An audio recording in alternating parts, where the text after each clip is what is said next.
ओम हनुमते नमः। ओम माता पार्वती शंकर भगवान जी नमो। श्री नंदेश्वर महाराज जी नमो नमः। बोलिए सियावर रामचंद्र भगवान की जय। पवन सुत श्री हनुमान जी महाराज की जय। सभी साधु संतों की जय। माई मेरी साचियां जोता वाली माता तेरी सदा ही जय। क्षेत्रपाल भैरव बाबा की जय। पवन सुत श्री हनुमान जी महाराज की जय। नमः पार्वती पतये हर हर महादेव। हर हर महादेव। हर हर महादेव। हर हर महादेव।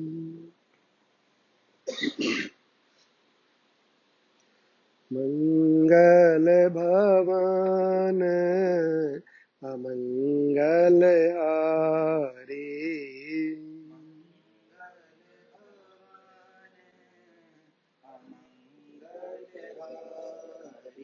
द्रवहु सुदशरथ अजर बिहारी।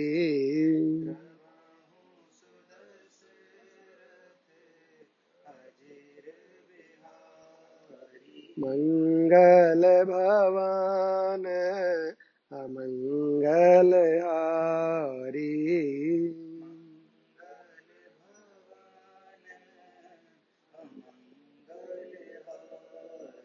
द्रवहु सुदशरथ अजर बिहारी।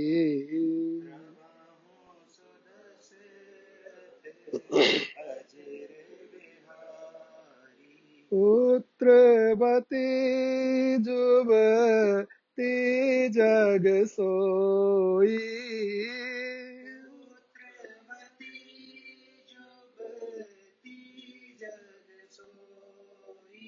रघुपति भगतु जासु सुत होई।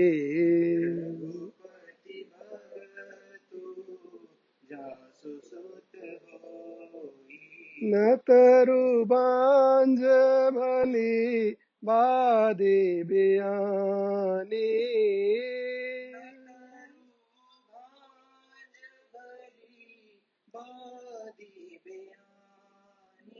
राम विमुख सुत तेहित जानी।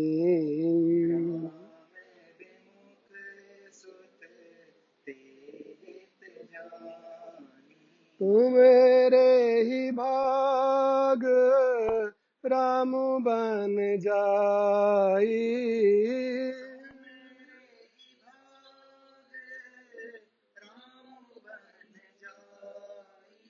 दूसर है तू तात कछु नाई।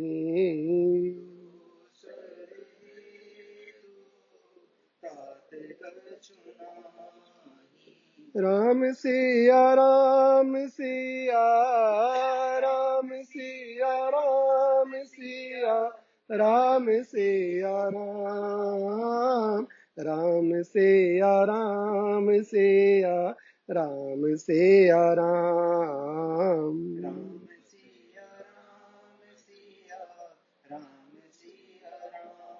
राम सिया राम सिया राम सिया राम सिया राम सिया राम। राम सिया राम सिया राम सिया राम।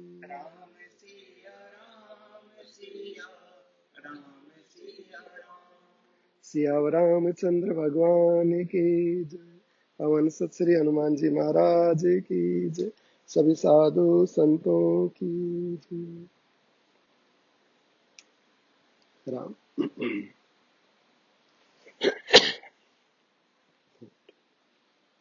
संक्षिप्त योग वासिष्ठ उपशम प्रकरण।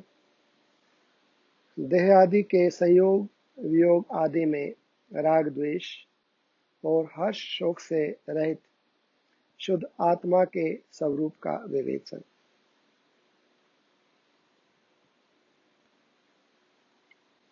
श्री वशिष्ठ जी कहते हैं, रघुनंदन, तुम देह के उत्पन्न होने पर उत्पन्न नहीं होते और देह के नष्ट होने पर नष्ट नहीं होते, क्योंकि अपने स्वरूप में तुम विकार रहित और विशुद्ध हुए नित्य स्थित हो।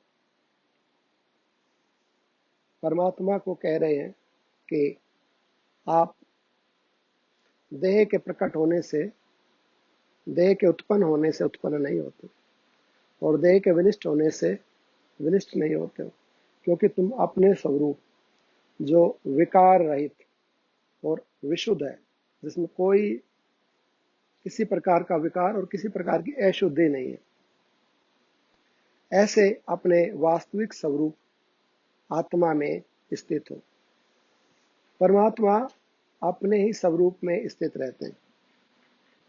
अपने स्वरूप में स्थित रहते हुए जग कल्याण के लिए अवतरित होते हैं। संसार के अंदर यूं तो भगवान महादेव कहते हैं कि परमात्मा के प्रकट होने को इदमिथम नहीं कहा जा सकता। हरि अवतार हेतु जग होई, इदमिथम कही जाई न सोई। परमात्मा का अवतार जिस कारण से होता है, ऐसा विशेष पर्टिकुलर नहीं कहा जा सकता कि इस कारण से परमात्मा प्रकट हुए। राम तर्क बुद्धि मन बानी, मत हमार अस सुनो सयानी। राम जी, उनके जन्म, लीला, कर्म अतर्क हैं। मन, बुद्धि, उनकी पहुंच परमात्मा तक नहीं। परमात्मा प्राकाट्य संसार के कल्याण के लिए, असुरों के संहार के लिए अपने विशुद्ध चरित्र को, अपनी लीलाओं का विस्तार करके संसार में भक्तों को आनंद देने के लिए अनंत कारण होते हैं परमात्मा के प्रकट होने के। उसमें जैसे परमात्मा अपने श्री मुख से कहते हैं, यदा यदा ही धर्मस्य ग्लानिर्भवति भारत, अभ्युत्थानम अधर्मस्य तदात्मानं सृजामः, परित्रणाय साधूनां विनाशाय च दुष्कृतां, धर्म संस्थापनार्थाय संभवामि युगे युगे। ऐसा प्रभु कहते हैं गीता जी में कि जब जब धर्म की हानि होती है, जब जब अधर्म बढ़ जाता है, तब तब दुष्टों का संहार करने के लिए और साधु जनों की रक्षा करने के लिए मैं प्रकट होता हूं। जब जब होए धर्म के हानि, बाढ़ई असुर अधम अभिनाई अभिमानी, करही अनीति जाई नहीं बरने, विप्र धेनु सुर सीधहि विप्र धेनु सुर धरने, तब तब प्रभु धरी विविध शरीरा, हरहि कृपा निधि सज्जन पीरा। अपने यश का विस्तार करने के लिए, ताकि उनके यश को, उनकी लीलाओं को भक्त जन सुन सके, उसके लिए धर्म के सेतु के हेतु के लिए, अर्थात धर्म की रक्षा के लिए, पापियों के विनाश के लिए परमात्मा प्रकट होते हैं, अवतरित होते हैं। इस श्लोक पर जब हम चिंतन करें, यदा यदा ही धर्मस्य ग्लानिर्भवति भारत, तो अगर अपने ऊपर इस श्लोक को हम घटाएं अपने ऊपर, तो ऐसे विचार करना चाहिए कि जब जब धर्म की हानि होती है, यदा यदा ही धर्मस्य ग्लानिर्भवति भारत, हे भारत, हे अर्जुन, जब जब धर्म की हानि होती है, अभ्युत्थानम अधर्मस्य तदात्मानं सृजामः, तो अधर्म के प्रकट होने पर, धर्म की हानि होने पर मैं प्रकट होता हूं। तो हम अपने जीवन से जोड़कर इस श्लोक को कैसे देखें? प्रतिदिन हमारे मन में अनेकों विकार प्रकट होते हैं। हम अधर्म से जुड़ जाते हैं, अज्ञान से जुड़ जाते हैं, मोह, काम, क्रोध, अनेकों विकार, इन विकारों से जुड़ जाते हैं। तो जैसे जैसे ये विकार हमारे अंदर प्रकट होते हैं और इन विकारों के प्रभाव से या हमारी इच्छा कामनाओं के कारण हम में ही धर्म की हानि होती है, हम में ही अधर्म बढ़ता है। भगवान ने कहा कि इस ब्रह्मांड में, इस पूरे गोलोक में, और जैसा ये ब्रह्मांड है वैसा ये देह भी है, ये पिंड भी है। तो हम अपने पिंड से जोड़कर, अपने देह से जोड़कर इस श्लोक को समझते हैं कि हमारे अंदर प्रतिदिन अनेकों अज्ञानताएं, विकार अर्थात अधर्म, अनेक रूप में अधर्म हमारे ही अंदर प्रकट होता है। और जब जब ये अधर्म प्रकट होता है हमारे अंदर, तब तब वो परमात्मा ही हमें समझाता है, वो परमात्मा ही प्रकट होता है। किसके रूप में? आत्मा के रूप में। जब हम अशुद्ध कार्य में, आधार्मिक और बुरे कार्यों में, बुरे भावों में प्रवेश करते हैं तो आत्मा से आवाज आती है, परमात्मा बोलता है, अर्थात वो परमात्मा प्रकट होता है। किसके लिए? हमें बचाने के लिए, रोकने के लिए। प्रीतरणाय साधूनाम विनाशाय च दुष्कृताम। जो हम में सात्विक भाव हैं, जो दैविक शक्ति संपत्तियां हैं, उन दैविक शक्ति संपत्ति अर्थात उन साधुओं के लिए, उन साधु भावों को परित्राण करने के लिए, उत्थान करने के लिए, उनकी रक्षा के लिए आत्मा रूप से वो परमात्मा हम में प्रकट होकर बोलता है, अर्थात कार्य करता है कि ये बुरा कार्य है, ये बुरा भाव है, इसमें प्रवृत्त मत हो और तू इससे रुक। और बार बार बार बार अंदर से वो आवाज, वो शक्ति चेताती रहती है, जगाती रहती है, फोर्स करती रहती है। और जो हम में ये आसुरी वृत्तियां प्रकट हो गई हैं, अज्ञान इत्यादि, उनका नाश करने के लिए, विनाश करने के लिए आत्मा से ही, अंदर से ही बार बार आवाज आती रहती, अर्थात वो प्रकाश, वो ज्ञान, वो जागरण, वो दैविक भाव प्रकट होता है हमारे ही अंदर। परमात्मा हमारे ही अंदर बोलते हैं। यदि हम प्रतिदिन इस भाव से श्लोक को पढ़ें कि हे प्रभु, जो मुझ में कुछ भी आसुरी भाव या गलत प्रकट होता है मेरे मन में, मेरी क्रियाओं के द्वारा, मेरे जीवन में, तो उसके विनाश के लिए आप आए। क्योंकि परमात्मा की ये प्रतिज्ञा है, ये भगवान का वचन है कि जब जब अधर्म बढ़ेगा, धर्म की हानि होगी, तब तब मैं प्रकट होता हूं, ऐसा भगवान ने कहा है। और भगवान ने जो कहा है, भगवान की वाणी मिथ्या नहीं हो सकती है, मिथ्या नहीं हो सकती है, सत्यवाणी है। अर्थात ये परमात्मा का संबोधन है, परमात्मा की घोषणा है। और स्वतंत्र मुक्त स्वर से परमात्मा ने बिना लाग लपेट के, बिना छिपाए, इनडायरेक्टली नहीं, डायरेक्टली ये बात बोली है कि जैसे जैसे अधर्म बढ़ता है तब तब मैं प्रकट होता हूं। तो वो बाहर प्रकट होते हैं संसार के अंदर, ठीक है। संसार के यदि असुर नष्ट हो जाएं तो मुझे उनसे क्या बहुत अधिक लाभ हो जाएगा? थोड़ा लाभ तो हो जाएगा, थोड़ी शांति मिलेगी, परंतु मेरे अंदर ही यदि असुर भरे पड़े हैं और वो नष्ट नहीं हुए, बाहर के असुर नष्ट हो गए, बाहर शांति हो गई, तो मुझे क्या लाभ मिलेगा?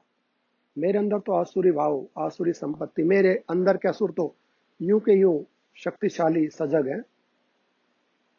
वो तो मुझे उत्थान नहीं करने देंगे, वो तो मुझे शांति नहीं लेने देंगे। तो इस श्लोक को पढ़ें और पढ़ते हुए परमात्मा से प्रार्थना पूर्वक कि प्रभु आपकी वो घोषणा है, आप ही कहते हैं कि जब जब अधर्म बढ़ता है, धर्म की हानि होती है, तब तब साधुओं का परित्राण करने के लिए, दुष्टों का संहार करने के लिए आप आते हैं। तो आप मेरे अंदर प्रकट होइए और वो शक्ति, जिस शक्ति से आप दुष्टों का संहार करते हैं, उस शक्ति से मेरे अंदर की जो आसुरी संपत्ति है उसको नष्ट कीजिए। क्योंकि मुझ में अधिक बल नहीं है, ज्ञान नहीं है, मेरा पौरुष भी मंद है, मैं बहुत पुरुषार्थ नहीं कर सकता, तो मेरा पौरुष भी मंद है। तो आपकी घोषणा है कि आप ही परित्राण करते हैं संतों का, साधुजनों का। तो जो मेरे अंदर साधु भाव है उसका आप परित्राण कीजिए, आप उसको बढ़ाइए, आप उसकी रक्षा कीजिए और मेरे आसुरी भाव, मेरे अज्ञान को आप नष्ट कीजिए। ऐसी आपकी घोषणा है। आपकी ही इस बात को मैं आपको याद दिलाकर आपके चरणों में प्रार्थना करता हूं कि मेरे अंदर के असुरों को भी मारिए, मुझे भी शुद्ध कीजिए, मुझ में भी ज्ञान भक्ति बढ़ाइए। इस प्रकार से जब हम भगवान से प्रार्थना करते हैं तो मल, अज्ञान और जितने भी अशुद्धि है वो नष्ट होने लगती है। और एक समय आता है कि पूर्ण रूपेण जीव का ज्ञान नष्ट हो जाता है, उसका मल निकल जाता है। और जब उसका मल निकल गया, वो निर्मल हो गया, तो आत्म रूप हो जाता है, परमात्म रूप हो जाता है। और वो परमात्म रूप हुआ, फिर आगे पहले तो क्योंकि मुक्त हो गया है उसका जन्म नहीं होगा, और यदि कभी होगा भी तो प्राकट्य रूप होगा, परमात्मा की लीला में ही आएगा, परमात्मा की इच्छा से ही आएगा, अर्थात प्रकट होगा और अपने धाम को, परमात्मा के धाम को चला जाएगा। इस लोक में आए, स्वर्गलोक में आए, ब्रह्मलोक में आए, अन्यत्र किसी लोक में आए, भगवान स्वरूप, भगवत स्वरूप होकर ही आएगा। उसमें मल और विकार नहीं होंगे। यहाँ पर मुनि ने कहा, रघुनंदन तुम देह के उत्पन्न होने से उत्पन्न नहीं होते और देह के नष्ट होने से नष्ट नहीं होते, क्योंकि अपने स्वरूप में तुम विकार रहित और विशुद्ध हुए नित्य स्थित हो। जब कोई विकार ही नहीं है, कोई अशुद्धि ही नहीं है, तो उत्पन्न कैसे हो सकते हैं? प्रकट होते हैं परमात्मा, प्रकट हो जाते हैं और अपनी लीला को संवरण करके अंतर्ध्यान हो जाते हैं। जैसे हमारे ही ज्ञान में, हमारी ही बुद्धि में विचार प्रकट हो जाता है और वो विचार अपना कार्य करके विलीन हो जाता है। अर्थात शक्ति एक रूप से प्रकट हो जाती है, वो शक्ति विचार के रूप में प्रकट हो जाती है, वो शक्ति क्रिया के रूप में प्रकट हो जाती है, वो शक्ति वाणी के रूप में, मौन के रूप में अनेक प्रकार से प्रकट हो जाती है और कार्य को संपादित करके उसका श्रेय भी नहीं लेती। ऐसा भी नहीं कहती देखो मैं शक्ति, मैंने तुम्हें बोलने की सामर्थ्य दी और मेरा धन्यवाद करो। वो तो प्रकट हो जाती है, अपना कार्य करके विलीन हो जाती है। वो ही शक्ति विचार रूप से प्रकट होती है और कहती नहीं देखो मैंने तुम्हें ये विचार दिया, मैंने तुमसे ये कर्म करवाया, मैंने अमुक अमुक वस्तुएं या अमुक अमुक शब्द तुम्हारे मुख से निकलवाए, मेरा धन्यवाद करो। वो तो कभी नहीं कहती, वो आत्मा, वो शक्ति कभी नहीं कहती। वो तो बस प्रकट होती है, कार्य करती, विलीन हो जाती। लेकिन जो ये अज्ञान है, ये जो मैं है, ये जो अहंकार है, ये उस शक्ति के द्वारा संपादित होता है, क्रियान्वित होता है। और वस्तुतः क्रिया, कर्म शक्ति करती है और छाप ही अपनी लगा देता है। मैं बोलता हूं, मैं करता हूं, मैं चलता हूं,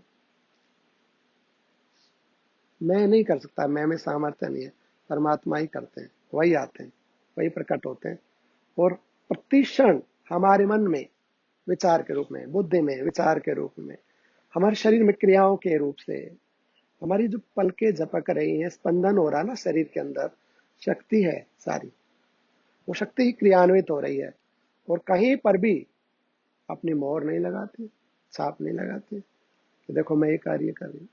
असंग, मौन, क्योंकि उसमें कोई मल नहीं है, किसी भी प्रकार का आवरण नहीं है, कोई विकार नहीं है। इस रूप से परमात्मा सर्वत्र अलग अलग देहों में, अलग अलग लोकों में, अलग अलग समय के अनुसार अलग अलग क्रियाओं के लिए प्रकट होते रहते हैं। कहते हैं कि राम, तुम उत्पन्न होने पर भी उत्पन्न नहीं होते। यद्यपि आते हैं ना राम जी, जैसे शक्ति हमारे शरीर में प्रकट होती है, पर प्रकट होने पर भी प्रकट नहीं होती है, क्योंकि वो तो कहती नहीं है मैं प्रकट हो गई। और देह के नष्ट होने पर भी नष्ट नहीं होते हो।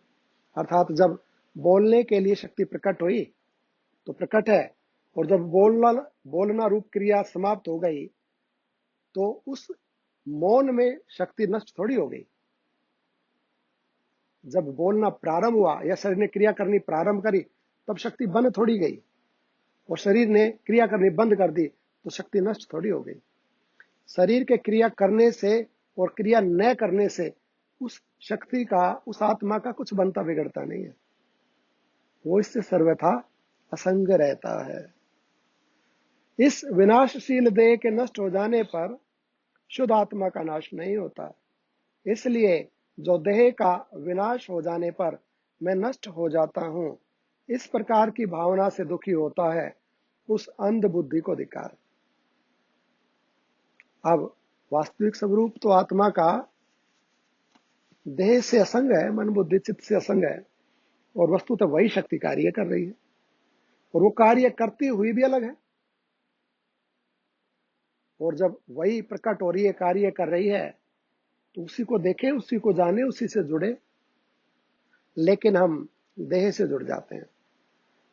वो भाग, शक्ति जो वास्तविक, जिससे सब कुछ घटित हो रहा है, चल रहा है, उससे असंग, और जो जड़ पदार्थ देह है उसका संग। जबकि होना ऐसा चाहिए कि देह से असंग और उसका संग, उसकी आसक्ति, उसका मिलन उसके साथ। लेकिन जब ऐसा नहीं होता, आवरण अज्ञान हो जाता है, तब उसको नहीं देख पाता है कि शक्ति कार्य कर रही है, आत्मा कार्य कर रही है, और देह को देखने लगता है कि देह बोल रहा है, चल रहा है, खा रहा है, सो रहा है, जाग रहा है। देह को देखने लगता है, और देह के विकारों के साथ स्वयं विकृत हो जाता है। देह बूढ़ा हो गया तो कहता मैं तो बूढ़ा हो गया, देह के बीमार होने पे कहता मैं तो बीमार हो गया, और देह जब मरने लगता तो रोने लगता मैं मर रहा हूं। परंतु देह के मरने से आत्मा नहीं मरता है। जब हम सो जाते हैं, नेत्र की देखने की शक्ति बंद हो जाती है, तो वो शक्ति नष्ट नहीं हो जाती है जिसकी शक्ति से ही देखता है। और जब नेत्र देखने लगे तो ऐसा नहीं है कि वो शक्ति नई बन के आ गई है, वो रहती है। ऐसे पूरे शरीर के सब इंद्रियों में, सब अंगों में, या सब ब्रह्मांड के सब भागों में, सब क्षेत्रों में, जहां जहां भी क्रिया प्रकट हो रही है, वहां वहां उस शक्ति के माध्यम से ही हो रही है। परंतु वो आत्म रूप शक्ति बनती नहीं है, इसलिए बिगड़ने का भी सवाल नहीं है। वो जन्म नहीं लेती है, इसलिए उसकी मृत्यु नहीं हो सकती है। वो सर्वत्र व्याप्त है, सदा एक रस, अखंड रस से, अखंड रूप से रहती है। उसको जो जानता है वो देह की, देह को लेकर दुखी सुखी नहीं होता है। वो देह को देखता तो रहता है कि देह बूढ़ा हो रहा है, थक गया है, भूखा हो गया है, देह को निद्रा आई हुई है या निद्रा नहीं आ रही है। ऐसे देह को तो जानता है, परंतु देह अपने आप को देह मानता नहीं है। उसको भी दूसरे देहों के जैसे देखता रहता है। जैसे घोड़े की लगाम और रथ का संबंध राग द्वेष से रहित है, उसी प्रकार चेतन आत्मा का भी देह चित्त इंद्रिय आदि के साथ संबंध राग द्वेष से रहित है। जैसे घोड़े की लगाम और रथ का संबंध राग द्वेष से रहित है। रथ किसकी शक्ति से चलता है? घोड़े की शक्ति से। और घोड़ा किससे नियंत्रित होता है? लगाम से। और लगाम किसके हाथ में होती है? रथी के हाथ में। ऐसा ही ना। यहां पर कह रहे हैं कि जैसे रथ, घोड़ा, लगाम, ये सब अलग हैं, सारे के सारे अलग हैं। जैसे घोड़े की लगाम और रथ का संबंध राग द्वेष से रहित है, उसी प्रकार चेतन आत्मा का भी देह, चित्त, इंद्रिय आदि के साथ संबंध राग द्वेष से रहित है। अब रथ को चलाने की जो शक्ति है वो घोड़ा है, तो घोड़ा बिल्कुल अलग है, रथ अलग है। और वो घोड़ा जिससे नियंत्रित हो रहा है वो लगाम बिल्कुल अलग है। और उस लगाम को जिसने पकड़ा हुआ वो रथ ही बिल्कुल अलग है ना।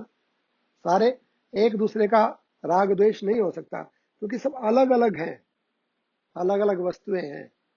और मूलतः शक्ति कार्य कर रही है उस रथी के अंदर भी और घोड़े के अंदर भी। आत्मा ही कार्य कर रही ना। आत्मा की शक्ति से घोड़ा दौड़ता है और उस आत्मा की शक्ति से ही रथी डायरेक्शन देता है लगाम के माध्यम से। तो जैसे घोड़ा अलग है, रथ अलग है, लगाम अलग है और रथी अलग है, सारे अलग अलग है और उनका कोई राग द्वेष भी नहीं आपस में। राग, रथ ये नहीं कहता कि मैं दौड़ रहा हूं, लगाम ये नहीं कहती कि मैं घोड़े को चला रही हूं, घोड़ा ये नहीं कहता कि मेरे को रथी चला रहा है। सब अलग अलग है, ना किसी का राग है ना द्वेष, अपना अपना कार्य उनके द्वारा हो रहा है। ऐसे ही आत्मा, मन, बुद्धि, चित्त, अहंकार और ये देह सब अलग अलग है और इनका राग द्वेष नहीं होना चाहिए। अर्थात आत्मा की शक्ति से शरीर, इंद्रिया कार्य कर रही है, तो अपने अपने विभाग में कार्य कर रही है सब। शक्ति तो वस्तुतः आत्मा की है और वो शक्ति कहीं पर हक भी नहीं जमा रही है, परंतु यहां पर राग द्वेष होने लगता है, मैं मेरा होने लगता है। और ये मैं मेरा क्यों पैदा हो गया? जैसे घोड़ा रथ का, जो ऐसा मानो शरीर रथ है, ये शरीर रथ है और जो हमारी इंद्रियां हैं वो घोड़ा। अनेक 10 इंद्रियां है ना, तो 10 घोड़े जुते हुए इस रथ के अंदर। और हमारा मन ही लगाम है और जो इसके अंदर बैठा हुआ जीव है वही रथी है। देह रथ है, इंद्रियां घोड़े हैं, मन लगाम है और रथी जीव है। ऐसे है ना, सारे अलग अलग तत्व है ना, सब सबके सब। इस जब इतनी सारी इसमें चीजें हैं और उनमें जो वस्तुतः जो शक्ति है, जहां घोड़ों की जो शक्ति है या रथी की जो शक्ति है वो एक ही शक्ति है, आत्मा की शक्ति है ना, ये दो शक्तियां नहीं है, एक ही शक्ति कार्य कर रही है। तो वस्तुतः इस देह रूपी रथ के अंदर एक ही शक्ति कार्य कर रही है, आत्मा, वो रथी की शक्ति। तो वो रथी, उसने इंद्रियों को शक्ति दी मन के द्वारा। मन ने जो लगाम रूपी शक्ति है, उस लगाम ने घोड़ों को शक्ति दी, अर्थात इंद्रिय क्रियान्वित हुई। और इंद्रियों ने शरीर को शक्ति दी, अर्थात शरीर क्रियान्वित हो गया। रथी ऐसे लगाम खींचता है तो रथी के खींचने से लगाम मिली, लगाम के हिलने से घोड़ा चला, घोड़े के चलने से रथ चला ना। ऐसे क्रियान्वित हो रहा है ना सब कुछ, ऐसे ये देख क्रियान्वित हो रहा है। वो रथी, वो जीव ही शक्ति डालता है, फोर्स। उसने मन को डायरेक्शन दिया, मन इंद्रियों को देती है, इंद्रियों शरीर को देती है और शरीर कार्य करने लगता है। सारे अलग अलग तत्व हैं, एक शक्ति सब में कार्य कर रही है। और जो शक्ति है वो कहीं अधिकार नहीं जमा रही है, आत्मा कहीं अधिकार नहीं जमा रही है।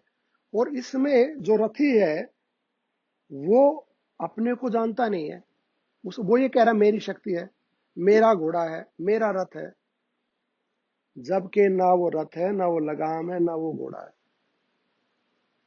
अपितु वो स्वयं ही शक्ति का स्रोत है, शक्ति ही है वो। तो वहां पर अपने को न जानकर, शक्ति को या आत्मा को न जानकर उसने अज्ञान को स्वीकार किया, उसने मैं को स्वीकार किया। और मैं को स्वीकार करके फिर उसने कहा ये मैं, ये मेरी लगाम, ये मेरा घोड़ा और ये मेरा रथ। अर्थात ये मैं, ये मेरा मन, ये मेरी इंद्रियां और ये मेरा शरीर, और मैं चल रहा हूं, मैं कर रहा हूं। राग और द्वेष हो गया ना सब में, मैं मेरा हो गया, वहां राग द्वेष हो जाएगा। लेकिन ये ज्ञान नहीं है। ज्ञान क्या है? जैसे रथ में लगाम का, घोड़े का, रथ का, उनका कोई संबंध नहीं है, कोई राग द्वेष नहीं है, अपने बस कार्य हो रहा है, चल रहा है रथ। लगाम कहीं अपनी मोड़ नहीं लगाती है, घोड़ा कहीं नहीं लगाता, रथ कहीं अपना छाप नहीं लगाता, कार्य हो रहा है सब। उस प्रकार से यदि रहेगा तो राग द्वेष नहीं रहेगा।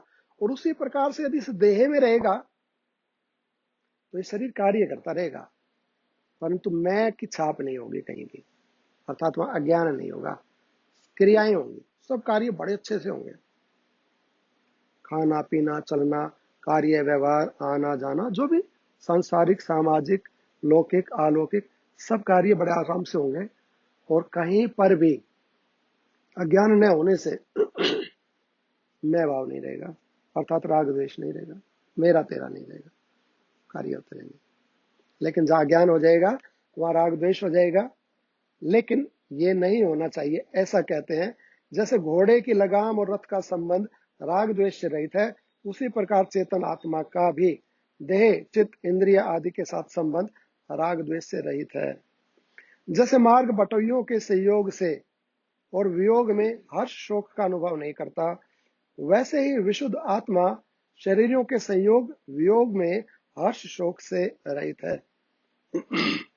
रास्ते के ऊपर कितने बटोई आते जाते हैं ना, पथिक आते हैं बहुत, तो मार्ग तो कभी भी किसी को नहीं कहता ये मेरा है, कितने आओ कितने जाओ, वो तो बस साक्षी, एक तटस्थ है, वो तो एक माध्यम है, बस देख रहा है। ऐसे ही जो विशुद्ध आत्मा है, अर्थात जो परमात्म रूप है, वो परमात्मा शरीरों पर कितने ही हमारे जन्म हो गए और कितने ही आगे हो जाओ चाहे, वो उनमें राग द्वेष नहीं करता। उन शरीरों से, उन शरीरों के संयोग और वियोग होने से, अपने शरीर और दूसरों के शरीर, उन शरीरों के संयोग वियोग होने से हर्ष और शोक से रहित है। अब उस आत्मा की ये बात की जा रही है जो जीव नहीं है, अर्थात परमात्मा की बात की जा रही है। जब योगी साधना के बाद युक्त होकर योगी हो जाता है और योगी होकर महात्मा अर्थात परमात्म रूप हो जाता है, तो उस अवस्था की बात की जा रही है। उस समय में परमात्मा ही है और परमात्मा में फिर ये सब देह हैं। उस आत्मा में ही, उस परमात्मा में ही ये सारी देह अलग अलग हैं और एक प्रकृति के बने होने से एक है। तो प्रकृति के बने होने से इनसे कोई उसका द्वेष नहीं है, क्योंकि एक ही प्रकृति की बनी हुई है। और क्योंकि अलग अलग है इसलिए राग भी नहीं है, आसक्ति भी नहीं है। दो अलग अलग विभाग है, एक प्रकृति का, एक पुरुष का। और यदि सब परमात्मा है तो राग और द्वेष का प्रश्न ही नहीं हो सकता, फिर एक ही तत्व हो जाएगा। और यदि प्रकृति और पुरुष है तो प्रकृति और पुरुष का संबंध नहीं हो सकता, क्योंकि आत्मा चेतन तत्व है और प्रकृति जड़ तत्व। जैसे यह कह रहे हैं कि जिस प्रकार कल्पित प्रेत के विकराल रूप से भयभीत बालक को होने वाला भय मिथ्या ही है, वैसे ये कल्पित सने सुख दुख आदि मिथ्या ही है। जैसे लकड़ियों के बोझ में लकड़ियों के सिवाय कुछ भी नहीं दिखलाई पड़ता, वैसे ही आकाश, वायु, तेज, जल, पृथ्वी, इन पांच भूतों के शरीर में पांच भूतों के संगात के सिवा और कुछ भी दिखाई नहीं पड़ता।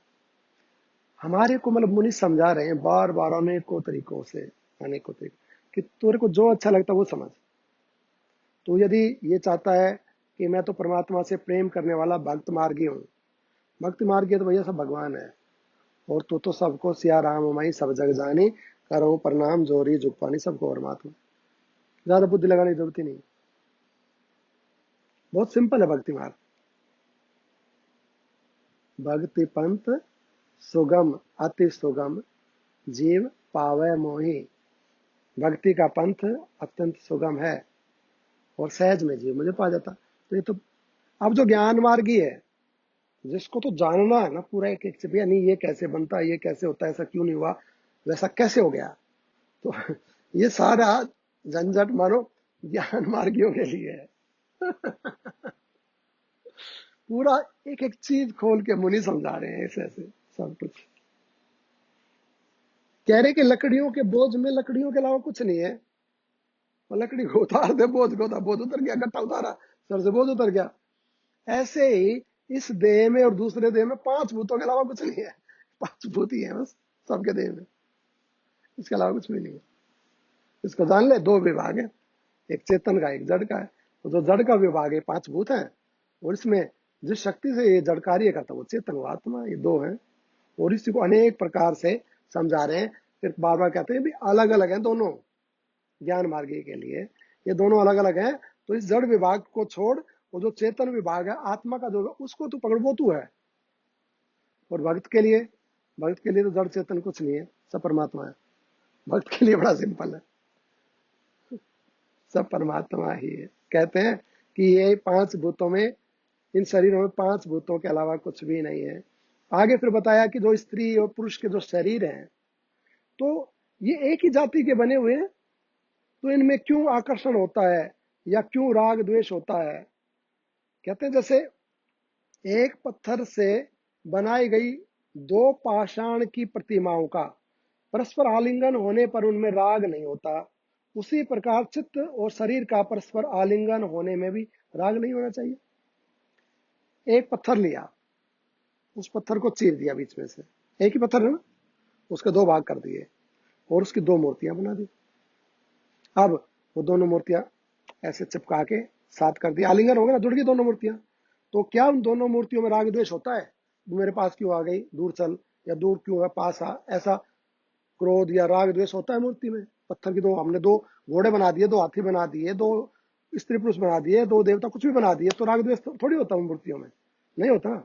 एक ही पत्थर से बनी थी दोनों, एक ही था ना पत्थर, एक कोई चीर के दो मूर्तियां बनाई गई। तो फिर एक ही प्रकृति से बना ये सारा सब कुछ, उसी प्रकृति से ये स्त्री का शरीर, पुरुष का शरीर, और हमारा मन, बुद्धि, चित्त, अहंकार, और हमारी इंद्रियां, और ये हमारी देह एक ही है ना, एक ही चीज से बनी है ना सारी, एक ही प्रकृति ना पूरे देह के अंदर। तो फिर इसमें राग द्वेष क्यों आ गया? जब एक पत्थर से बनी दो मूर्तियों में राग द्वेष नहीं है, तो ये देह रूपी मूर्ति भी एक ही पत्थर से बनी हुई, एक ही मेटेरियल से बनी है, बस इस पांच भूतों से बनी हुई है। तो मन भी वही वस्तु है, चित्त भी वही है, बुद्धि भी वही है, इंद्रियां भी वही है, और देह भी वही है। पांच ही भूत है इसमें पूरे में। तो अपने में ही कितना राग द्वेष है।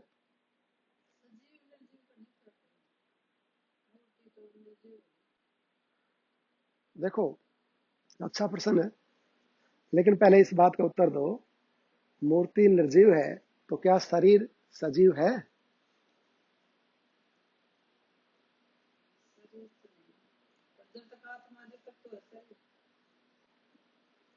शरीर भी जड़ है।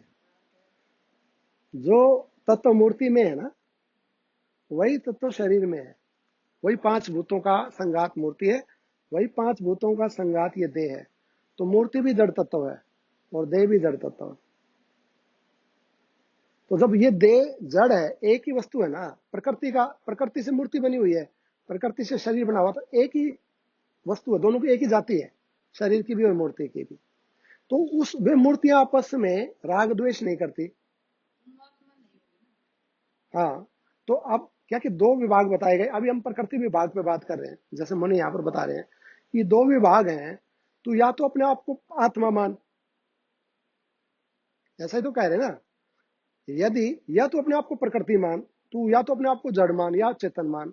तो जब ये सवाल आता है कि क्या हम जड़ हैं या चेतन हैं, तो हम अपने आप को क्या जड़ मानेंगे? कोई नहीं मानेगा अपने आप को जड़, स्वीकार ही नहीं करेगा। वो कहेगा नहीं, मैं जड़ थोड़े हूँ, मैं तो चेतन हूँ, मैं तो समझता हूँ, देखता हूँ, मुझे तो अनुभूति होती है ना चेतन को। जड़ का क्या गुण है कि उसको सुख दुख अनुभव नहीं होता है जड़ को। जैसे पाषाण है, पत्थर है, वो पत्थर उसको धूप में डाल दो, सर्दी में डाल दो, बारिश में डाल दो, उसके ऊपर खूब घी पिलाओ, उसके ऊपर घन से चोट मारो, उसको फर्क थोड़ी पड़ता है? नहीं पड़ता ना। अच्छा, इस देह में से जब आत्मा निकल जाए तो इस पर पड़ता है फर्क? नहीं पड़ता ना। तो किसको पड़ता है फर्क? उसी की तो बात की जा रही है, वही तो तू है। लेकिन उसको तू अपना आप नहीं मानता है, मानता ही शरीर को अपना आप है। यही तो विडंबना है, यही तो ज्ञान है कि जो वास्तविक स्वरूप है हमारा आत्मा, चेतन, जिसको ये सुख दुख और जिसमें ये फीलिंग्स हैं, जिसमें ये ज्ञान है, जो देखना सुनना चलना सब चीज से ओतप्रोत है, उसको तो मानता नहीं है अपना रूप, और देह को मानता है। अब पहले तो ये निर्णय करना पड़ेगा ना कि हम देह हैं या चेतन है, ये निर्णय करना पड़ेगा ना। अगर ज्ञान से देखेगा, सूक्ष्म भाव से, ईमानदारी से, तो वस्तुतः हम देह नहीं है। यदि हम देह होते तो मरने के बाद देह हमारे साथ जाता, हमारी चीज तो हमारे साथ रहनी चाहिए, ये तो जाता नहीं हमारे साथ, ये हमारा नहीं है और हम भी इसके नहीं। हम इसको छोड़ देंगे और हम नहीं छोड़ेंगे ना तो ये हमको छोड़ देगा। प्रकृति में तो अटैचमेंट है ही नहीं, प्रकृति तो मोह करेगी ही नहीं, प्रकृति तो जड़ है, उसमें संवेदनाएं नहीं है प्रकृति के अंदर। इसको खूब नहलाओ, खिलाओ पिलाओ, खूब इसकी मालिश करो, खूब इसका सत्कार सम्मान करो, और कभी तू बना रहे, तू मरना मत, ये तो मर जाएगा जैसे इसका समय आएगा। वो ये तो प्रति क्षण मर रहा है, हम तो रोज इसको खिलाते हैं ना, मर ही तो रहा है प्रति क्षण। जो ये बालक से बड़ा हो गया है और बड़े से वृद्ध हो गया, मर ही तो रहा है, ये तो रोज मर रहा है और एक दिन परमानेंट पूरा मर जाएगा। तो ये हमारी कहां सुनता है, ये हमारी सेवा को नहीं देखता, हम कितना इससे प्यार करते हैं उसको नहीं देखता, ये इसको फीलिंग्स नहीं पता है। जड़ तत्व में ये संवेदनाएं नहीं होती हैं, वो इनसे भिन्न होती है जड़ तत्व। तो जानना पड़ेगा, इसको एक्सेप्ट करना पड़ेगा, और ये सच्चाई है, इसी का नाम ज्ञान है। परंतु हम इस ज्ञान को एक्सेप्ट नहीं करते हैं, हम अपने ही ज्ञान का आदर नहीं करते हैं, हम ये बिल्कुल नहीं है, और लेकिन हम इसी को अपना मान रहे हैं। तो कितनी बड़ी विडंबना है ये कितना बड़ा ज्ञान है कि जो हम नहीं है उसको हमने अपना स्वरूप माना हुआ। तो ये निर्णय, इसलिए तो इतना खोल खोल के मुनि बता रहे हैं, बार बार कितने उपमाएं देते हैं, कितने तरीके से समझा रहे हैं। भैया तू देह नहीं है, तू देह के मरने से नहीं मरता है, देह के जन्म लेने से तू जन्म नहीं लेता है, देह के परिवर्तन से तुझमें परिवर्तन नहीं होता है, देह के नष्ट वष्ट होने से, विकृत होने से तेरे अंदर कोई विकार नहीं आती है। तू अलग विभाग है, और जो तू है उसको जान। यही बात तो समझा रहे हैं। जैसे पाषाण की मूर्तियां है ना, ऐसे ही ये भी उसी जाति का, उसी प्रकृति का सेम चीज है। वो भी पाषाण 5 भूतों से बना हुआ है, और ये देह भी 5 भूतों से, एक ही जाति है दोनों की। लेकिन जो इसको जानता है, जो इस देह को भी जानता है और उस पत्थर को भी जानता है, वो चेतन है, वो स्वरूप है, उसमें ज्ञान है, उसमें संवेदनाएं हैं, वो फील करता है, वही सुख दुख का अनुभव करता है, वही स्वरूप है, उसी को आत्मा कहते हैं, और उसी का नाम भगवान है। उसको जान, उसमें स्थित हो जा। अंदर भी है, बाहर भी है, सब जगह है। ये जो अब जो अंधकार होया ना अभी शाम को, तो अंधकार बाहर है कि अंदर है? लाइट ऑफ कर, बाहर भी है अंदर भी है। और जब सूर्य देव प्रकट होते हैं तब प्रकाश अंदर होता, बाहर अंदर भी होता, बाहर भी होता है। अंदर का अंधकार हम कर सकते हैं, पर्दे लगा लें, सूर्य नारायण प्रकट, अंदर तो अंधकार ही रहेगा। ऐसे हमने इस देह में अंधकार प्रकट किया, पर्दे लगा दिए, जितने भी हमारे ज्ञान के स्रोत बंद कर दिए। पर्दे लगाने से अंदर में अंधकार है, अज्ञान है, लेकिन बाहर ज्ञान प्रकट है, बाहर आत्मा प्रकट है, परमात्मा प्रकट है, प्रकाश प्रकट है। तो इस विभाग को समझना है और ईमानदारी से इसको एक्सेप्ट करना है। फिर या तो तू अपने आप को दे मान ले, वो तो मानेगा नहीं कभी भी, कभी भी कोई भी नहीं मानेगा कि मैं दे हूं। कोई किसी से पूछो कि अच्छा एक बात बताओ, दे के जो धर्म है किसको प्रिय है? जैसे देह का धर्म विकृत होना है, देह का धर्म भय है, देह का धर्म बदलना है, देह का धर्म विनाश है, नष्ट होना है ना। तो किसको प्रिय है ये चीजें? अपने में विकार आना, नष्ट होना, जड़ में अज्ञानता रहती है। तो अज्ञानता किसको प्रिय होती है? होती है प्रिय किसी को? नहीं होती ना अज्ञानता प्रिय, विकार किसी को प्रिय नहीं। और नष्ट होना किसी को भी प्रिय नहीं। तो ये हमारा स्वरूप नहीं है, ये आत्मा का स्वरूप नहीं है। और जो स्वरूप है उसमें स्थित हो जाए, उसको बहुत बुला चुका, बहुत इग्नोर कर चुका, बहुत उसकी उपेक्षा कर चुका और बहुत इसका लाड लड़ा चुका देगा, परंतु वो अपना ही है और ये अपना कभी भी नहीं है। तो जैसे हम दूसरों के देहों का अनादर नहीं करते ना, उनका भी तो हम सम्मान ही करते ना, दूसरे देहों, ऐसे ही लेकिन हम उसको सम्मान करते करते जानते रहते हैं अलग है ये, जानते हैं, बस ऐसा ही है। उसको अलग जान ले, सम्मान करता रहे, इसका निरादर नहीं करना है। ये नहीं कहा जा रहा है कि इसको काट देना है, मार देना है, कहीं फेंक देना है या इसका सत्कार नहीं है, खूब कर सत्कार, परंतु जैसे दूसरे देह अलग हैं वैसे ये मेरा देह भी अलग ही है। और यही ज्ञान है, आज नहीं तो कल, जिस दिन मान लेगा उस दिन मुक्त हो जाएगा। यहां पर कह रहे हैं जैसे पाषाण की मूर्तियों में तो राग द्वेष नहीं है, तो इसमें जो ये एक ही चीज से बना बुद्धि, मन, इंद्रिया, जितने भी मसल्स हैं, जितने बोन्स हैं, या इसके अंदर जितने भी पार्ट्स हैं, हार्ट इत्यादि, कुछ भी पेन क्रियाज है या कुछ भी है, तो उनमें क्यों राग है, उनमें क्यों ममता है, उनमें क्यों द्वेष है? एक ही चीज का तो वो पाषाण में तो नहीं है ऐसा, ये भी पाषाण है। तो ये किस कहां प्रकट हो गया ये राग द्वेष? अज्ञान से प्रकट हो गया। और अज्ञान किससे प्रकट हो गया? अपने स्वरूप को सम्मान नहीं करने से ज्ञान प्रकट हो गया। अर्थात सूर्य नारायण निकले हुए हैं, सूर्य नारायण का सम्मान नहीं किया, पर्दे लगा लिए अंदर से, तो अंधकार प्रकट हो गया। तो अपने स्वरूप का सम्मान नहीं कर रहे हम, उसको रेस्पेक्ट नहीं कर रहे हैं, उसको जान नहीं रहे हैं, उसकी उपेक्षा कर रहे हैं और इसकी रेस्पेक्ट कर रहे हैं जड़ की। तो इसकी भी रेस्पेक्ट कर, कोई बुराई नहीं है, पर अपने आप की भी तो कर, ज्ञान की रेस्पेक्ट भी तो कर, आत्मा की भी तो कर। दो अलग अलग विभाग हो जाएंगे, अब दोनों रहे साथ में, क्या दिक्कत है? परंतु दोनों को अलग अलग जान ले, अपने स्वरूप को भी जान ले, शरीर को भी जान ले।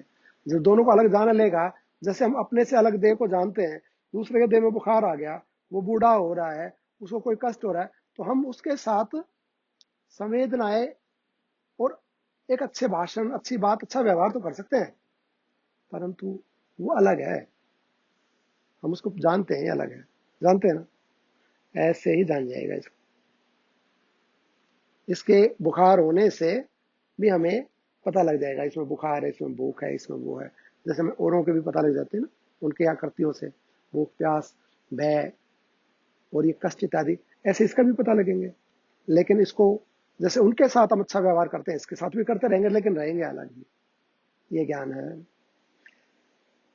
इस अज्ञान के कारण अर्थात मोह के कारण फिर ये मन बुद्धि में प्यार करने लगता है, जुड़ जाता है इनके साथ और फिर इसको अपना मानने लगता है, फिर कहता है ये मैं हूं। अब ये बूढ़ा हो गया तो कहता मैं बूढ़ा हो गया, ये मरता तो बोलता मैं मर रहा हूं। ये अज्ञान है। इसलिए यहां शोक किसका? कहते हैं जैसे पत्थर की बनाई गई दो प्रतिमाओं में परस्पर स्नेह का संबंध नहीं होता, वैसे देह, इंद्रिय, आत्मा और प्राणों में भी परस्पर स्नेह का संबंध नहीं है। इसलिए यहाँ शोक किसका?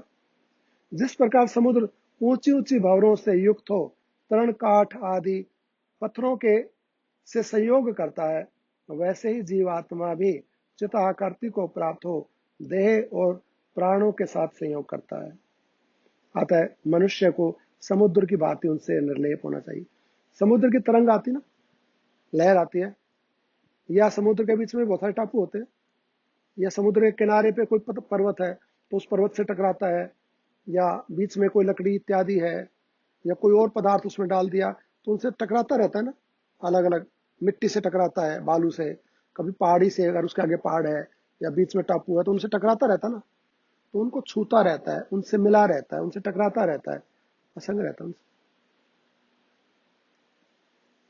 उसी प्रकार से ये आत्मा छू रहा है सबको, मन को, बुद्धि को, चित्त को, इंद्रियों को, लेकिन इससे अलग रहे।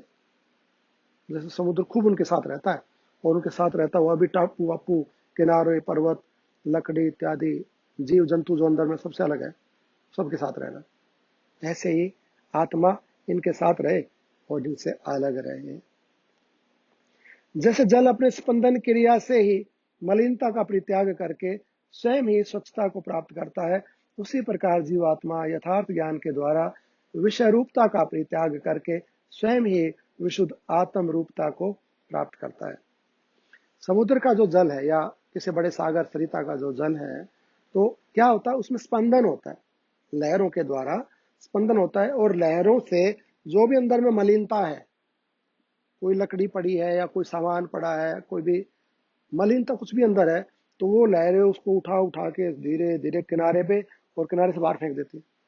अपने आप को ही स्वच्छ कर लेता ना समुद्र।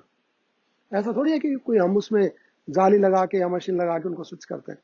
स्वच्छ अपने आप ही बड़ा सरोवर सागर सरिता अपनी लहरों से ही फालतू चीज को बाहर फेंक देती है, अपने आप को स्वच्छ कर लेती है। इसी प्रकार से यहाँ पर ये उदाहरण दिया समुद्र का, तो कहते हैं कि इसी प्रकार से जीव आत्मा यथार्थ ज्ञान के द्वारा विषय रूपता का परित्याग करके स्वयं को स्वच्छ कर ले। विषय और रूपता, ये जितना हमारे अंदर बड़ा है भरा हुआ ना, विषय रूप यानी कि पदार्थ वस्तुएं उनकी आसक्ति, तो वो हमने अपने अंदर भर लिया है। जो मैं मेरे के नाम से हमने भर लिया है, गाड़ी मेरी, घर मेरा, बच्चा मेरा, ये मेरा वो मेरा ना, अंदर विकार भर लिए ना सारे के सारे। तो ये जितना भी विकार अंदर भरा हुआ है, उसको आत्मज्ञान के द्वारा, भैया मैं ये ठीक है, ये सब मेरे से जुड़े हुए हैं, मैं भी इनसे जुड़ा हूं। जैसे समुद्र तट से, पर्वतों से, लकड़ी इत्यादि से जुड़ा हुआ है परंतु अलग है, तो ऐसे ही ये देह, देह के संबंधी ये पदार्थ, ये वस्तु, ये संसार मुझसे जुड़ा हुआ है, मैं भी इनसे जुड़ा हुआ हूं, पर ये अलग है, मैं अलग हूं, जैसे समुद्र अलग रहता है। तो ऐसे ही आत्मज्ञान से, अपने स्वरूप से अपने आप को जानकर अपने आप को स्वच्छ कर ले। जैसे समुद्र स्वयं ही फालतू वस्तु को बाहर निकाल देता है, स्वयं ही या अपने अंतर में इतनी गहराई में डाल देता है, उठ के नहीं आ सकती वो, उनका अस्तित्व ही नहीं पता लगता है, और धीरे धीरे उसके अंदर ही गल के समुद्र रूपी हो जाती है।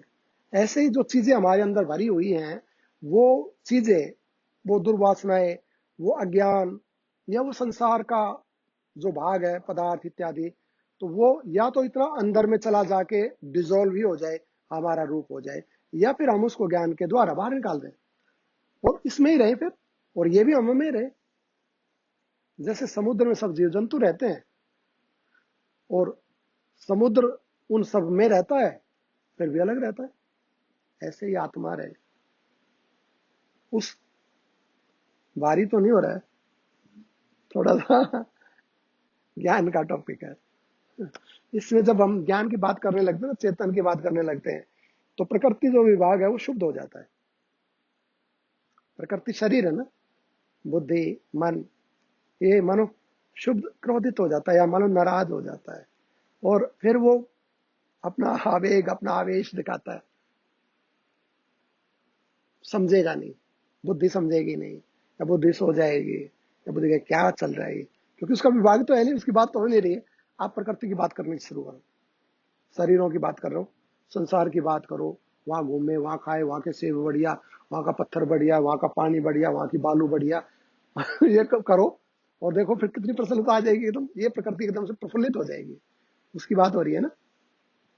लेकिन जब चेतन की बात होने लगती है, आत्मा की, फिर ये शुद्ध हो जाती। क्या ये क्या विषय छेड़ दिया ये शुद्ध होती है तो ये थोड़ा गूढ़ सूक्ष्म विषय है, परंतु हमारा ही विषय है, इसलिए हमें इसको जानना चाहिए। आत्मा विषय रूपता का परित्याग करके यथार्थ ज्ञान यानी कि आत्मा के ज्ञान के द्वारा स्वयं ही अपने आप को शुद्ध करे। कोई शुद्ध करने नहीं आएगा, और कोई शुद्ध कर भी नहीं सकता। ना गुरु शुद्ध कर सकता है, ना कोई देवता शुद्ध कर सकते हैं, ना कोई क्रिया शुद्ध कर सकती है, ना कोई दान पुण्य शुद्ध कर सकता है। स्वयं यदि नहीं चाहेगा कि मैं शुद्ध हो जाऊं, स्वयं यदि नहीं चाहेगा कि मैं अपने आप को जान लूं, तब तक कोई नहीं जाना सकता।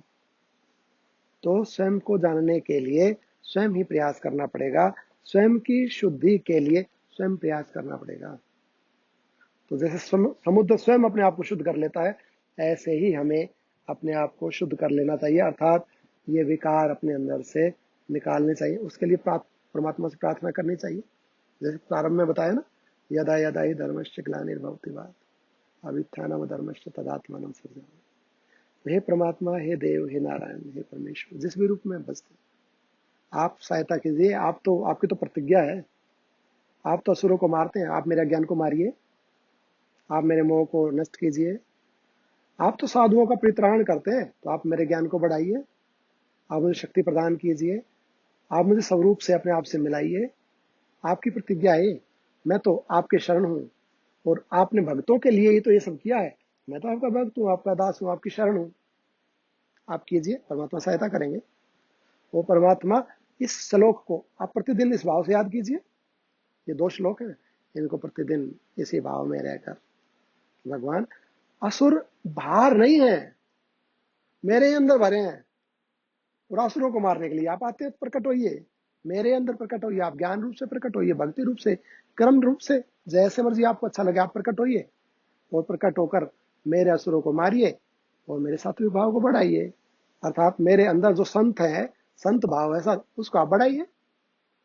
मेरे में ही अधर्म बढ़ गया है, और अधर्म के हास के लिए आप प्रकट होते हैं, तो मेरे ही अधर्म को मिटाने के लिए, मेरे अंदर ही धर्म को बढ़ाने के लिए आप प्रकट होइए। आप आइए, आप मुझे जगाइए, आप मुझे समझाइए, आप मुझे चेतन कीजिए, आप मुझसे जुड़िए, मैं आपके शरण हूं।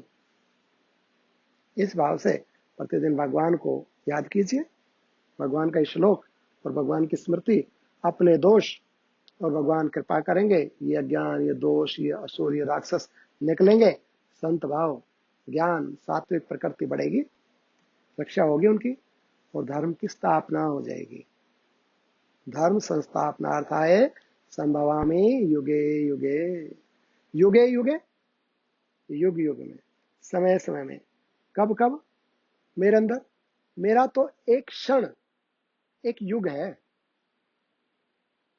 मैं उस कल्प की बात नहीं कर रहा हूं। अर्थात साधक ऐसा कहे कि आपका जो युग है वो तो दिन, फिर पक्ष, फिर मास, फिर अयन, फिर वर्ष, और फिर ऐसे करके अनेकों वर्ष जब बीत जाते हैं तो युग बनता है। आपके लिए तो वो छोटा सा है, परंतु मेरा तो प्रत्येक क्षण मेरे लिए युग है। गोपियां तो कहती हैं कि हे श्याम सुंदर, जब आप आते नहीं है ना शाम को, और हम मार्ग में खड़ी रहती हैं, आपका इंतजार करती है, आपका बाट जोती रहती हैं, तो त्रुटि युगारते, गोपी गीत में कहते हैं कि एक एक त्रुटि, जब हम समय को काउंट करते हैं तो लव, काष्ठा, त्रुटि, निमेश, पल ऐसे गिनते हैं ना, तो हमारी एक त्रुटि एक युग के समान है। त्रुटि युगारते, आप एक त्रुटि का विलंब करते ना, तो हमें ऐसा लगता है एक युग बीत गया। इतना बड़ा हमारे लिए वो समय है जब आपका दर्शन नहीं होता। तो हमारे लिए तो हमारा एक एक क्षण, एक एक त्रुटि एक एक युग के समान है, और एक एक त्रुटि में, एक एक क्षण में मेरे अंदर तो असुर पैदा हो जाते हैं, अज्ञान पैदा हो जाता है, मोह पैदा हो जाता है, राग, द्वेष, और पता नहीं कितने विकृत भाव, कितने असुर पैदा हो जाते हैं एक त्रुटि में तो मेरे अंदर। तो मेरे लिए तो एक एक क्षण एक एक युग है, और आप युग युग में आते हैं, तो क्षण क्षण में मुझ में प्रकट होते रहिए, क्षण क्षण में मुझे जगाते रहिए, क्षण क्षण मेरी रक्षा करते रहिए, क्षण क्षण मुझ में धर्म की स्थापना करते रहिए, क्षण क्षण मेरे असुरों को, मेरे ज्ञान को नष्ट करते रहिए, और क्षण क्षण मुझ में जो देव भाव है, जो तपस्वी है, संत महात्मा है, जो सात्विक गुण है, जो ज्ञान है, उसको आप जगाते रहिए क्षण क्षण। मेरे लिए तो एक एक क्षण एक एक युग है, और आप आते हैं एक एक युग में।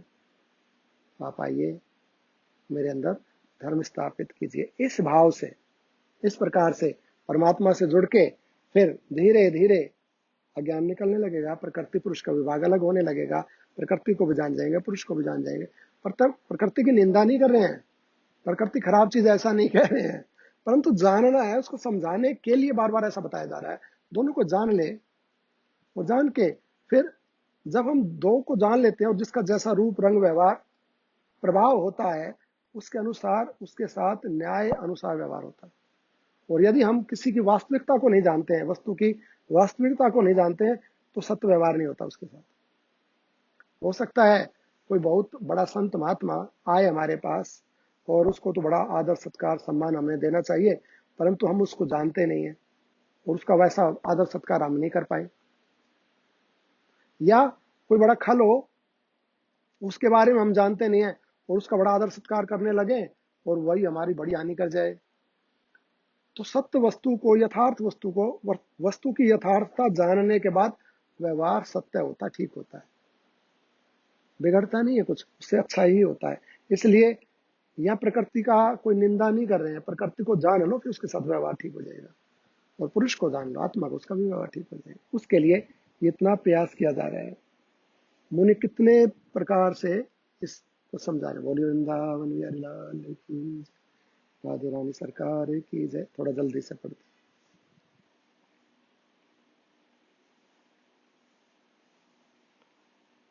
उस समय संपूर्ण भूत प्राणियों में आसक्ति से रहित जीव आत्मा दृष्टा साक्षी व देह को अपने आत्मा से भिन्न देखता है तथा भूत समूह को भी अपने से अलग देखकर अविनाशी आत्मा देहातीत हो जाता है। इस प्रकार आत्मा अपने से ही प्रमाण प्रमेय रूप विकारों से रहित अपने यथार्थ स्वरूप को जान लेता है। प्रमाण प्रमेय रूप, हमें प्रमाण चाहिए होते हैं ना, एग्जाम्पल चाहिए होते हैं किसी चीज को देखने के लिए, समझने के लिए। जब अपने से जुड़ेगा ना, क्योंकि स्वयं आत्मा किसी प्रमाण से, किसी युक्ति से, किसी तर्क से नहीं जान सकता, वो अनुभूति स्वरूप है, अनुभव होगा वो। उसको कितना भी बताओ, कोई कितने भी एग्जाम्पल दे तो वो ऐसा होता है, ऐसा होता है, कितने भी अलंकार लगाओ, कितनी भी समताएं, उसके जैसा नहीं पता लगेगा। स्वयं अनुभूत है, वो अनुभूत होने से पता लगेगा। तो प्रमाण प्रमेय रूप विकारों से रहित अपने यथार्थ स्वरूप को जान लेता है। श्री राम, जिनका संपूर्ण राग द्वेष विनिष्ट हो गया है, जिनके पाप दूर हो गए हैं तथा जो पर ब्रह्म पद को प्राप्त हो चुके हैं, वे जीवन मुक्त महात्मा पुरुष उसी प्रकार से विशिष्ट विज्ञान से युक्त हो इस संसार में विचरण करते हैं, जैसे समुद्र की तरंगे अनेक प्रकार के रत्नों के साथ अनासक्त भाव से व्यवहार करते हैं।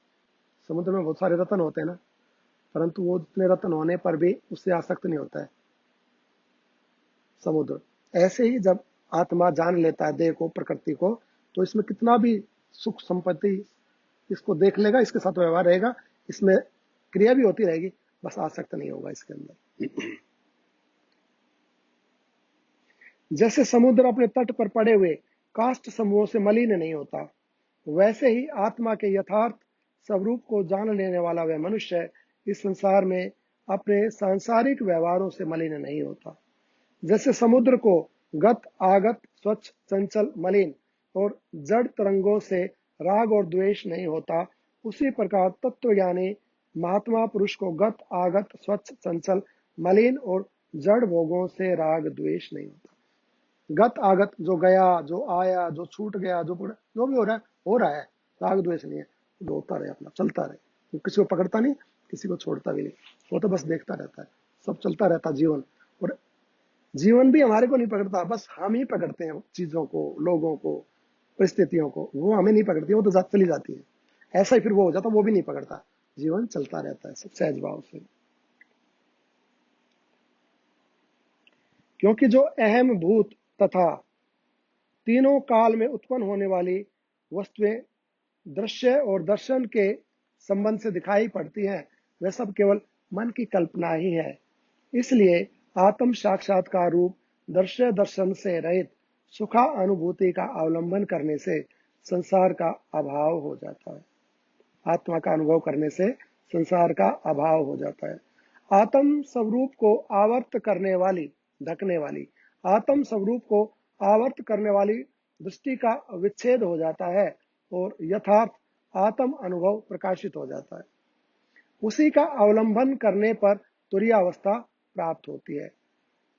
जो आत्मा को ढकने वाली दृष्टि है वो चली जाती है और वो ज्ञान प्रकट हो जाता है, और उस ज्ञान में रहने से, उसको जानते रहे, उसके साथ व्यवहार अर्थात उसमें स्थित रहने से फिर तुरीयातीत स्थिति प्रकट होती है और वही मोक्ष है। फिर मोक्ष की प्राप्ति हो जाती है, उसके अवलंबन से मुक्ति हो जाती है। रघुनंदन, जब दृश्य और दर्शन के संबंध से मुक्त और परम विशुद्ध बुद्धि से युक्त यह स्वरूप दृष्टि होती है, तब दृश्य और दर्शन के संबंध के असली तत्व को जानकर पुरुष मुक्ति को प्राप्त कर लेता है।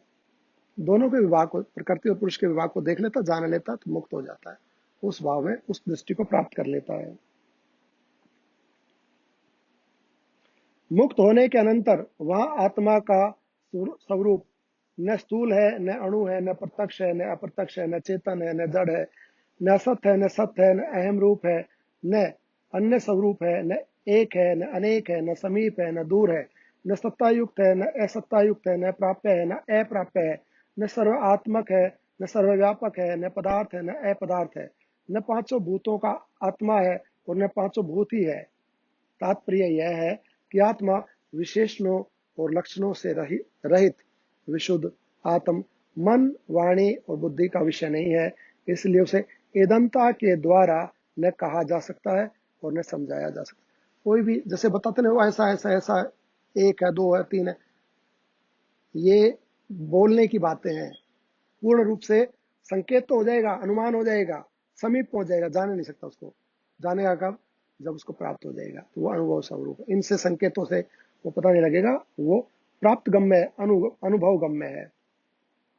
किंतु मन के साथ चक्षु आदि छहों इंद्रियों का विषय जो दृश्य तत्वों को प्राप्त जगत है, वह कुछ भी नहीं है। उससे अतीत जो पद है वही यथार्थ वस्तु है।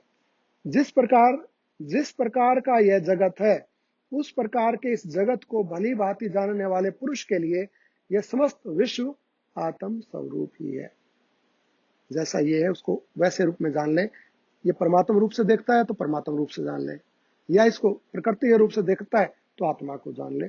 फिर यह जगत आत्म स्वरूप ही है। आत्मा के रूप से जानता है तो सब आत्मा से प्रकट हुआ है, तो प्रकृति भी आत्मा से प्रकट हुई है, तो सब आत्मा ये सब जगह। और परमात्मा के भाव से जानता है तो परमात्मा ये सब कुछ, तो एक ही बात है दोनों तरफ से। कहीं भी आत्म स्वरूप से अतिरिक्त कोई वस्तु नहीं है। यह आत्मा ही कठोरता, द्रव्यता, प्रकाश, स्पंदन और अवकाश के क्रम से पृथ्वी, जल, तेज, वायु और आकाश रूप संपूर्ण जगत भावों में विद्यमान है। उस आत्मा से अलग कोई वस्तु नहीं है। जितनी भी वस्तुएं बनी है ना, तो गीला है, सूखा है, आकाश है, जल है, पृथ्वी है, पत्थर है, लकड़ी है, कुछ भी एक ही परमात्मा ही है, सारा का सारा। उससे बिन कोई भी वस्तु नहीं है। आकाश रूप संपूर्ण जगत भाव में विद्यमान है। श्री राम, पदार्थों की जो जो सत्ता है, ये भक्ति योग है, अब कंक्लूड हो रहा है ना, सब एक परमात्मा ही है, ऐसा कह रहे हैं मुनि। श्री राम, पदार्थों की जो जो सत्ता है वह चेतन आत्मा के सिवा दूसरी वस्तु नहीं है। इसलिए जो यह कहता है कि मैं आत्मा से अतिरिक्त हूं, उसके इस कथन को उन्मत्त के प्रलाप के समान समझो। अर्थात एक परमात्मा ही है, परमात्मा से अतिरिक्त दूसरी वस्तु नहीं है। तो जो ये कहता ना मैं हूं, तो फिर तू कौन है? तू फिर कहां से आ गया? परमात्मा ही है, या फिर एक आत्मा ही है, आत्मा से अतिरिक्त दूसरी वस्तु नहीं है।